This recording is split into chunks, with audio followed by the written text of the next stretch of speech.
Bonjour, à quoi serge? Ou si vous préférez, à quoi servons-nous? Cette question est l'une des plus sérieuses et des plus enfouies dans le fort intérieur de chaque être humain.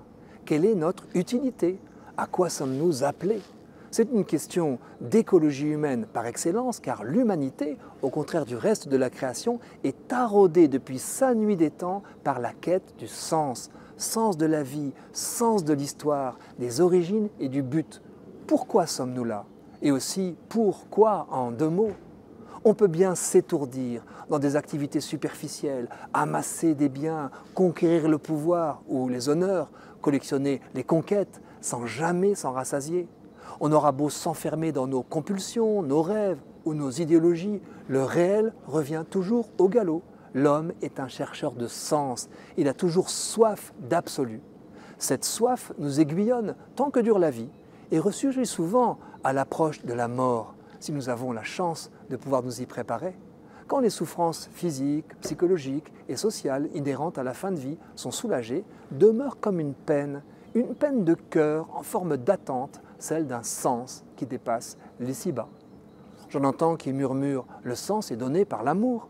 D'accord, mais comment chacun, être absolument unique, est-il appelé à aimer aujourd'hui?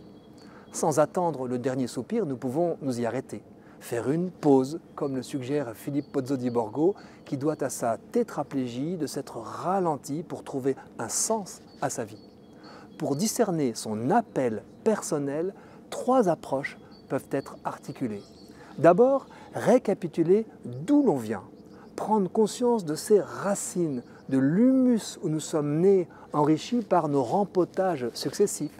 Nous avons reçu et exprimé des dons, des talents à profusion. Dressons leur liste sans fausse modestie en demandant à nos proches de la compléter. Ensuite, regardez honnêtement le chemin parcouru au fil de notre vie. Expériences, rencontres, succès et échecs, parfois précieux, sans négliger les toutes petites choses. Elles sont le sel de notre histoire. Suggestion pour ceux qui manquent de confiance en eux. Afficher au pied de son lit 2 colonnes. Toutes ses qualités et tout le bien que l'on a déjà fait pour s'en réjouir en toute humilité. Merveille que je suis. Comme une allée fleurie au bord d'une route, tout ce qui dessine notre passé donne une idée de l'avenir à construire. Peut-être y trouverons-nous un nouvel élan comme une évidence. Enfin, sans nier ce passé, ni prétendre refaire sa vie, se laisser appeler et peut-être bousculer.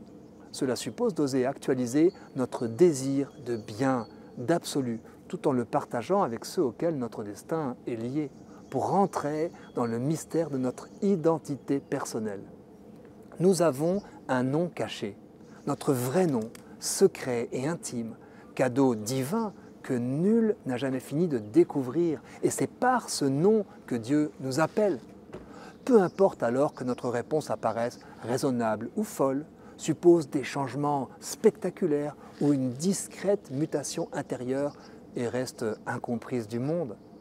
Elle nous garantit de la joie, malgré les épreuves, et surtout un sentiment de paix. Il n'est jamais trop tard pour prendre sa juste place dans l'éternité.